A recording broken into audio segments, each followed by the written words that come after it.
Hi guys, welcome to Taylor Talks Trades. In today's episode, we've got John Ross, Managing Director of CleanTEC Cleaning Services. He's telling us how he went from being a wheelie bin washer to a successful cleaning company business owner. He's talking about culture, getting out your comfort zone, believing in yourself, and enjoying the journey on the way. I hope you enjoy. Welcome to Taylor Talks Trades, John. Thanks for coming on. Thanks for having me, mate. Let's start where I always start. How did you get into the trade? I was 15, sat my last exam. The day of my last exam, I had lined up to do like a working apprenticeship type thing to be an architect, right? My dad had always sort of guided me and says I was good at drawings and stuff like that. Took to that through like graphic com, A-stat, and he's like, I think this would be a good career path for you. So let's do that. I'd studied for my exams, done really well, and the last exam left, he hit me with a bombshell saying, right son, he was an IFA, he'd been in finance, left, started up a wheelie bin cleaning franchise, right? And he's like, just want to chuck something out there, would you be interested in coming into business with me, right? So I'm 15, left the school, been studying, thinking, don't want to be doing that anymore. Was really worked with him through the summer holidays and all that quite a lot. Was a grafter, it was in my blood, I think. And I'm like, right, maybe aye. And then he started telling me, right, we could have this and this van, we'll have 2 vans, this is what we could have, 3 vans, we get 10 vans. I was sold. I'm like, right. Yes. My mum and dad were separated, so I go home and say to my mum, right, I'm going to leave school, that's me, I'm not going back now. Sat my last exam, I'm going to clean wheelie bins. And she was like, you can imagine, she's like, there's no chance. We didn't talk for a while, it got really bad. She was really upset. She was like, my son's got to be an architect, you know what I mean? And she found it really hard to take. The school was at the door, she got the school to come to the door. So you need to come back, you've got a great chance to be something really good and special, and I just wanted to go and work. So that's a bit long-winded, but that's what I did. I can actually remember telling the school, look, I'm going to go and clean wheelie bins. I was actually a bit embarrassed about what I was doing, but I didn't have any fear in terms of where I was going to get to. Mm-hmm. It was like, I didn't want to tell people I was cleaning wheelie bins, but for me that wasn't it. Mm-hmm. I wasn't going to be a wheelie bin cleaner. Mm-hmm. It was what could be at the end of that. So I was driven to be like, right. So I just went for it. I worked stupid hours every day, long, hard days. I used to hide running out the door, seeing folk walk into school that I knew, to jump in the big wheelie bin van with my green uniform on and think, a wee bit embarrassed. But I just kept going every day, and we absolutely smashed it for the next few years. And that led on to what happened next. So and then that, you obviously had a real drive there, and regardless of it being like wheelie bin washing, it was like it seems as though you could already see the picture. This could be a business, this could be a franchise. Your dad had already said that. How did you then transition from there to like starting up your own thing and moving on? And that went back and forward a few years, to be fair. Worked really hard. We built the business up, and for me it was me and him. But it was his business at that point. Mm-hmm. But how I worked as hard as if it was my own. Yeah. I was invested in it without really being invested in it, you know what I mean? And he was my dad. We found it difficult at times. I had new ideas. Yeah. At the start, I was like, you've got 2 guys working. I can do both of these jobs. That'll bring the business more money. I can get paid a bit more. Just pay him off. He's not performing. Mm-hmm. I'll do the lot. That's the mentality I had. You sit in the house. Mm-hmm. Let me graft. I'll go and do the work. But it got to a point where I could do more than that. I had new ideas. I was young blood, hungry. I wanted to change this. Business for me was change. We need to keep changing. And he just pushed back on it a lot. And it affected the relationship to the point where he sold that business on. That was a difficult time. I then had nothing. Mm-hmm. So we had to build a new business. We started window cleaning. Yep. Right, so we'd both started that about the same time. Right. We took on an area each, East Lothian, Scottish borders. I still had that drive. He didn't maybe have the same drive at that point. Mm-hmm. That caused a bit of conflict. Mines went really well, we went our separate ways, right? I then converted that, started rebranded CleanTEC Cleaning Services. And at that point, I had more drive than I've ever had, and I was like, right, we're gonna change this.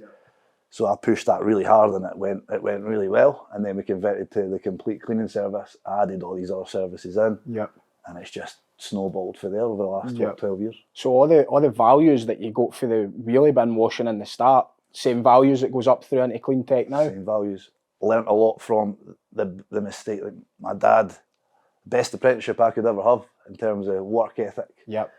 But I also learned bits that he maybe struggled with, people management. I learned a lot of what not to do. And that sort of transfers into my business now. Like that is a huge part of people, massive on people. It's huge. It's one of our core values. I see that for the outside looking in. It's can see that you do a lot for your people and you want to better them as well. And totally. To the point where it's detrimental to my business sometimes. I think sometimes I take that too far, which I'm trying to differentiate that part of me outside the business as well and keep it separate. But it's a huge part of what we do. It is. People, relationships, that's a big thing.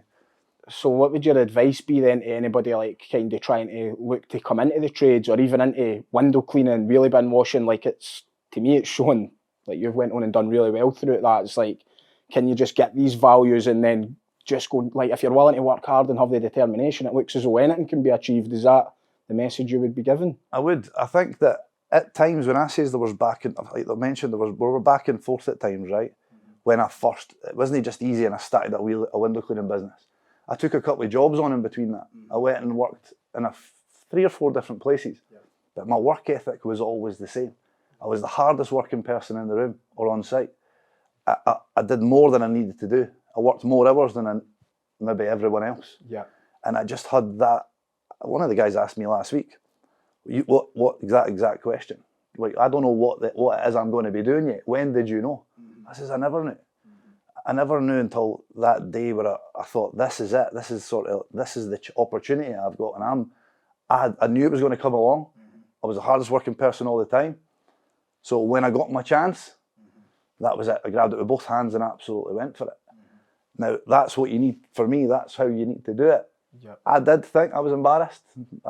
Initially, that's maybe what on paper looks great, but I've managed to make it something and built a business where I employ the closest people to me. My wife, she stepped out of corporate world. She now works for me. So it's endless how it can go.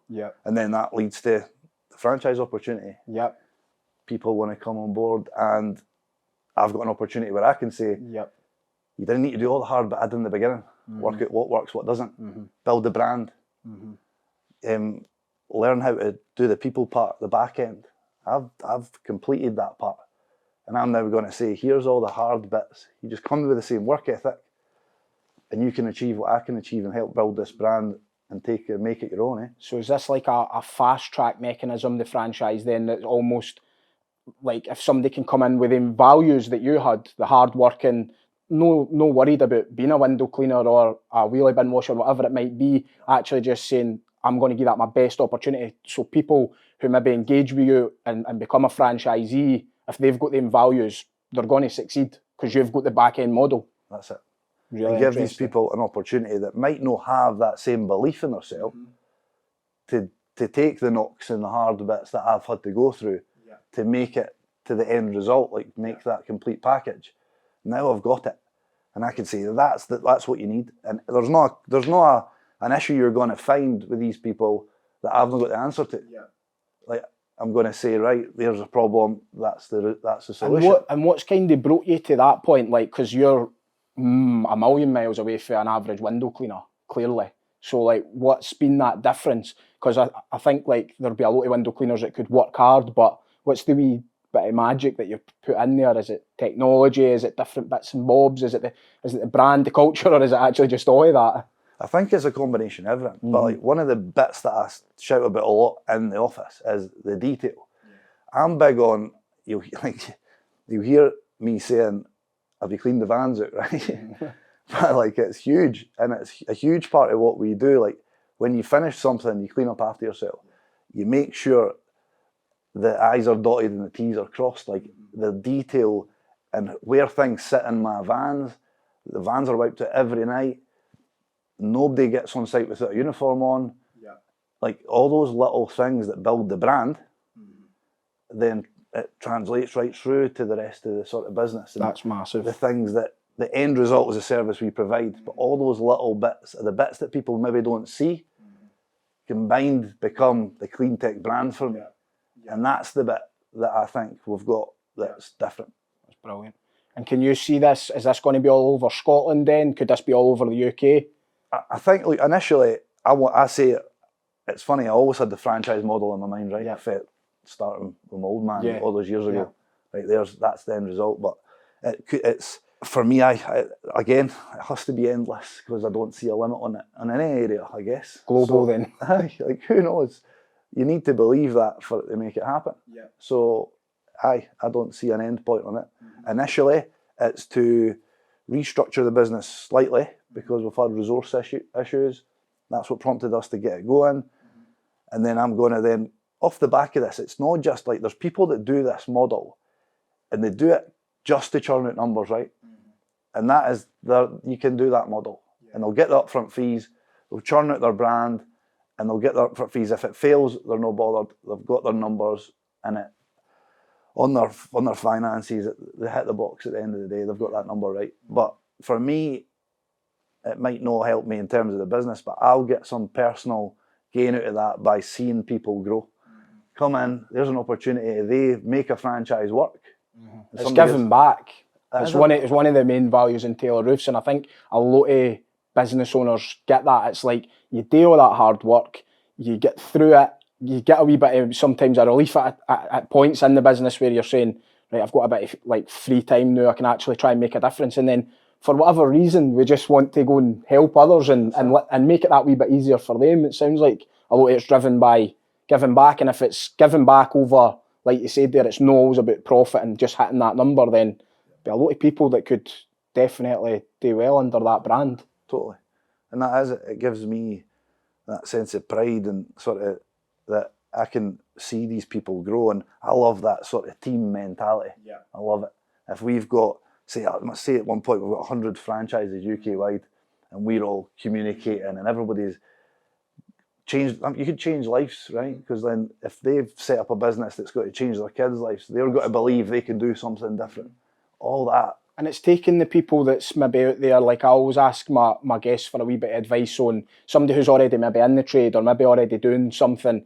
How do they then take that step to start up on their own? And I guess in your eyes, that's an easy win because it is very difficult. You'd probably be quite similar to myself. It's like, when you just go for it, that's it. Like there's no employer there just saying, there's your workload, there's your stuff. It's almost like now you need to be marketing, you've got to be advertising, you've got to be building a culture, bringing in staff, just in a flick of a switch, you're almost like wearing 10 different hats, if no more. And so that's a good sort of a branch, if you like, to say, rather than kind of jump full into the deep end, why don't you come into this model, which clearly is already successful? Totally. And then you've got a business in a box where we call it mentored by the best. Yeah. And that's what I believe we can give them. Eh? And that's what you probably see more as your future, is actually mentoring these guys, getting out of the sort of the day-to-day running of your own businesses and actually giving back on that level. And 100%. See when you say about like 100 franchises in the UK, like I'm a big believer. I've got quite a positive mindset, and when you said that to me there, I'm like, I believe you could do that. But what is it that actually? How have you got your mindset to be able to say them things out loud and actually go, I will make it happen, because it's out there now on camera, so you probably will need to now. If you're in it. If I know you, if you set a challenge, you go for it. So tell me about your personal development and your mindset, and I think as well, like I've seen your big fitness goals. So does this all tie together? Is this what it takes to strive for that? So answer your first question, accountability for me is huge. So you're right, saying that out loud now, there's a good chance I've got that locked in and that's going to happen, right? I'm not massive on actually, but it's something I've been working towards recently, but the bigger sort of goals, looking them in and writing them down. I've got a lot in the back of my mind and a lot of things that, there's things I want to tick and there's things that I want to achieve, and I think I will do, and franchise is always on my mind, and the timing thing happened, it was the right time. Yep. So rather than say at that point I'm going to do this, I like to sort of trust the universe, and you get to that point and you think this is the right time, it's on your radar. Me believing in myself, I've got this far. I think you always need to look back and think, right, in the last 10 years, where have I come from? Where am I now? So the next 10 years, what can I achieve? I think the hardest part about that is if you've not really felt like you've achieved much, then it's difficult. So you do need to just have that self-belief. You do need to look around you and see others and think, if they've done it, I can do it. They're only human. Yeah. So if you believe in yourself enough, you just need to. And there's people around you. The closest people around you can sometimes be the people that are going to hold you back. So, like my mum, as terrible as that sounds, and she'll say that now, she'll tell me more than anybody, probably the only person now that tells me how proud she is of me, and was the one person trying to say to me, don't do this, you've made a mistake. Does she still say you should have been an architect? No. No, she's changed her mind. And she works for me now. She's one of my managers. There you go then. And that just shows you that at times, so I've had a couple of people interested in the franchise and their families are talking them out of this idea. That's going to happen. But you need to have self-belief. The people around you aren't going to say, this is what you should do, and that's got to be the right answer for you. You do what you believe is right for you, and just give it your all.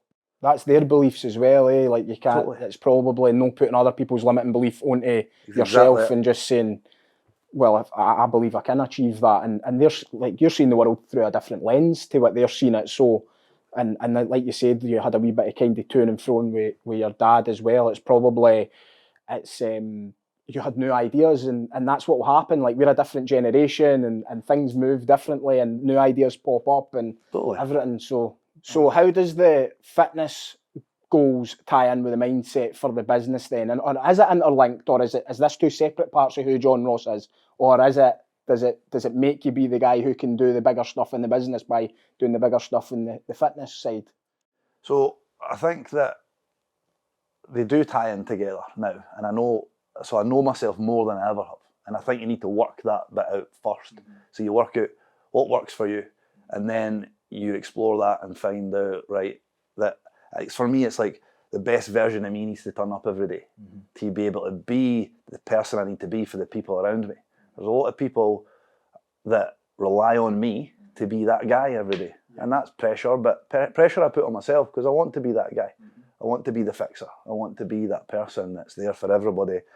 And the endurance part now, it's always been fitness and health. I reckon I was about 20 years old. Up until that point, I wasn't really interested, but I wanted to gain weight at that age, put some muscle on. I was quite skinny and I didn't know what to, I was quite self-conscious, to be honest. So I made, again, that mentality of mine, all in, went for it, got myself in a real good condition where I felt great about myself. That was the truth. And it got to a point where I actually got Crohn's disease, believe it or not, right? I was diagnosed with Crohn's disease.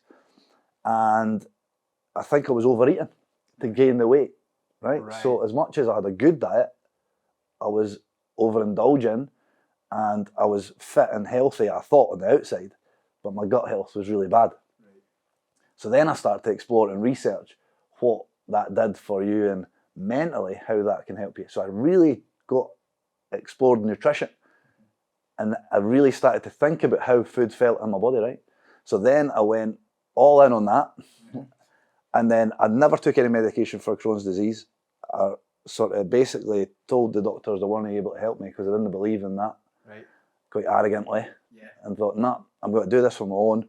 And I really changed my diet, stripped it back, didn't eat a lot, but ate very little, and kept a food diary and added things in. And I've been in remission ever since.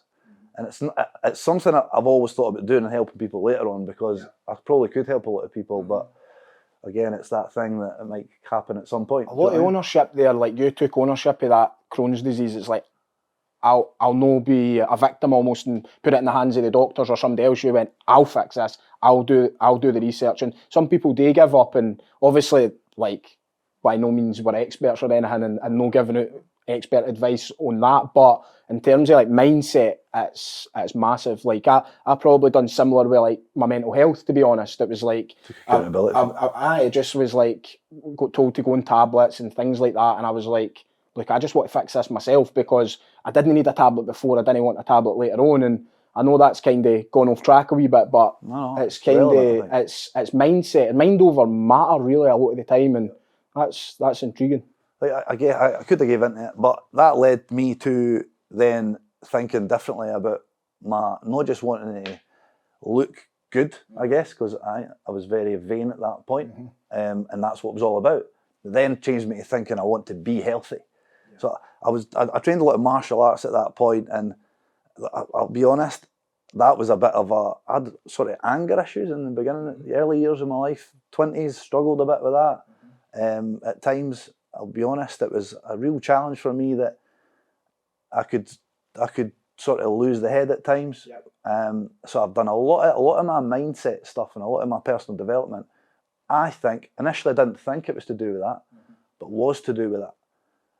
And I was going through sort of training mixed martial arts, competing in mixed martial arts, and that was me trying to suppress that. That's how that was, but it didn't work. That wasn't the answer.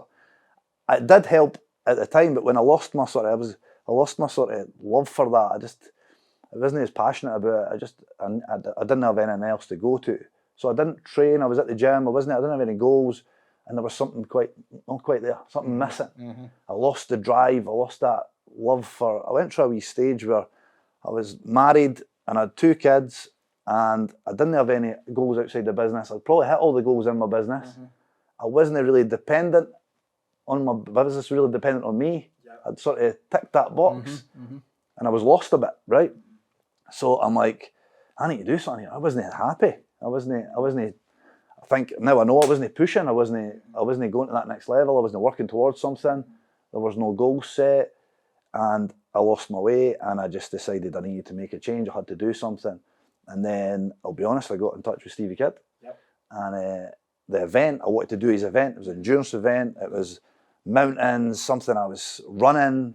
Or I thought it was running at the time. It was more sort of endurance hiking over mountains, but totally out of my comfort zone, thinking that's what I need to do that. I need to do that event. That's going to fix the problem. That looks scary. I'm going to do that, right? And it's crazy now to think that was scary to me, and we had this chat earlier, but so I've then went from that, then working a lot on being calm in a storm. A lot of that sort of stuff that I worked with Stevie was on me. Helped me loads with it. I was big on people, but really looked into working with people, being the person that I need to be for the people around me. And huge transformation, absolutely huge transformation in me. And anybody that knows me will know that, and have seen it. That made me realise doing that event though, the endurance parts, it's all linked. That endurance part I met some ridiculously inspiring people on that event, and people that are in that circle. So I met another guy, Ricardo, I always mention him, he's a massive inspiration for me, ex-military guy. His level of fitness, I was mesmerised by this. Shows you another world, eh? I'm like, what is achievable? Like this, totally. And you're already, like in my eyes, like you're already like super fit. So then you're seeing another level and going, wow. So this is it. So what's this next challenge then? I know. So that led me to just getting involved in that, and I started running, right? And I started thinking I need to run, and then I ran a marathon, and I was the guy that says I'll never run a marathon. Right. Then I've done 9 weeks training, cycled 112 miles and ran a marathon. I'd never been on a bike before that point, right? So I'm just like, right, if I can do that, then right, what's next? So lockdown hit. It was just no events going about. So that was the event. We'd put something on. I had to do something else. Then this event, the next step was, right, we'll do an ultra marathon. Yeah. Let's pick. Which is 9 days away. 9 days time. You look in good shape for it though. You've got to be that. So hopefully, feeling good. But that is a whole nother level. So like, I've had to then change my training entirely. You have to learn about what works for me in terms of strength and conditioning, because everything that I've done strength and conditioning before goes against what I need to be doing for this event. It's conditioning myself to last that time. We're up and down. It's an ultra over mountains over 3 days, self-sufficient. The kit's about 9 kilos. You need to carry all your own food. It's a whole new world to me. That's incredible. Like, I've never even camped. Like, wow. So, do you know what I mean? So we're chucking ourselves right in the deep end. Take the camper van or that. No. Oh, no. I know, I'm a glamping kind of guy. I'm thinking the same. So like, it's completely out of my comfort zone, but again, we're like, let's go for it. That's let's what's go big. That's what's necessary by the looks of it. For listening to you, you got to a point where, like you said, you're married, you had the kids there, the business was sort of running. You found almost like this, the void, as I usually call it. It's like that bit where you're like, oh no, like I'm in between this bit where it's as if I've done everything, but that's not enough for me now. How do I get to that next bit? So I'm guessing the feeling of being uncomfortable about this event in 9 days' time and how much you're going to stretch and grow is much better than the feeling of the void and not knowing what you're going to do. It is. It totally is. My wife might not agree 9 days out like that, because there's been a lot of factors in this, a lot of things to get right. Whilst running a business, a daddy, 2 young kids, and my goal is to be super dad, super husband, super boss. I always say this, like Superman. Like I just want to be the best at everything I can be for the people. You seem to be doing a good job to me, mate. You can only try and do your best, and I put the pressure on myself, and sometimes you're going to feel like you're failing, but you just need to keep reflecting and think, right, back on what you how far you've come. Pat yourself on the back. Nobody else has got to do it. And I suppose for anybody listening, then, what, how do you fit all that in? What would be your advice to them then? Have you got like a super duper time management tool, or is it like you just stay 24/7 days? What happens? Like, it's funny you should say that, because if anybody that like knows me really well, I'm late for everything. Right, okay. I'm super late. I'm not good at that timekeeping thing, and it's because I try and fit everything in. Right, I have this saying: there's time for everything. Right, and I've got accountability for, like, especially the training plan. Yes. I've got a coach that keeps me accountable. I've got a digital training plan that every session turns green when it's done, and if it's not done, it turns red, and that messes with my OCD a bit. Well, that keeps me accountable, and that if I didn't have that, I wouldn't be doing the stuff I'm doing. Yeah. The diary is huge. If it's not in a diary, it doesn't get done. Yeah. And it is like, as much as it isn't my strong point, I might be better at it than I think I am based on everything that I get in. But I do, if you say you're going to do something, you do it. Yeah. Something I tell my team a lot. If we say we're going to do something, achieve something, we're going to make it happen, or we're going to do everything we can to do it. If I say I'm going to the gym in the morning, I'm going to the gym in the morning. If I say I'm training, I've got a session that night, I'm doing a session that night. The only way I'll change this stuff now is if I think it's going to be detriment to what I'm trying to achieve. Yeah. Right. So, like, right, if we work on and try and get this finished, is it going to affect the teams? Is everybody's morale going to be down? Right, that's the point where we say enough is enough. If I do this session, am I going to get enough sleep in? Yeah. That's the point I have to decide my recovery. Get much sleep? I don't get enough sleep. It's one of the big things that especially at this point, because I've got so much going on, I'm not sleeping as much as I should be. Yeah. But you're aware of it, so that's always good as well. I'm aware of it, and I've got these tight accountability again. I've got a sleep counter on my phone. I've got a screen lock on my phone at night. I don't have my phone next to my bed, that kind of stuff. Yep. Where I really try and put these things in place that keep me accountable for that. So if I didn't have those things in place, I'd definitely be sleeping less. Yep. So I try and get the best out of what I've got. Time is we've not got enough of it, everybody says that, but I have very little downtime. But we have made a point, my wife and I, of planning the downtime in, because we know we need that reset and to switch off. And if things get too much at times, that's when we realise that we've got the holidays or the breaks booked in, or even a weekend booked in. We're locked in now. My wife's great with that. I'm not so much of a planner, she's a planner. Yeah, brilliant. So she's a huge part. I need to give her that credit. She's a huge part of what I achieve. Could I do everything without her? No chance. I'm the same with my wife. It's like, I'm the visionary and she kind of integrates it all and makes it all kind of happen, and it's like that accountability, like you said.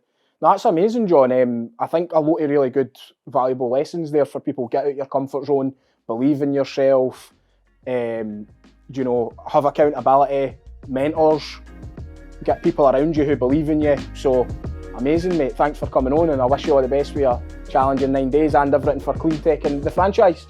Brilliant.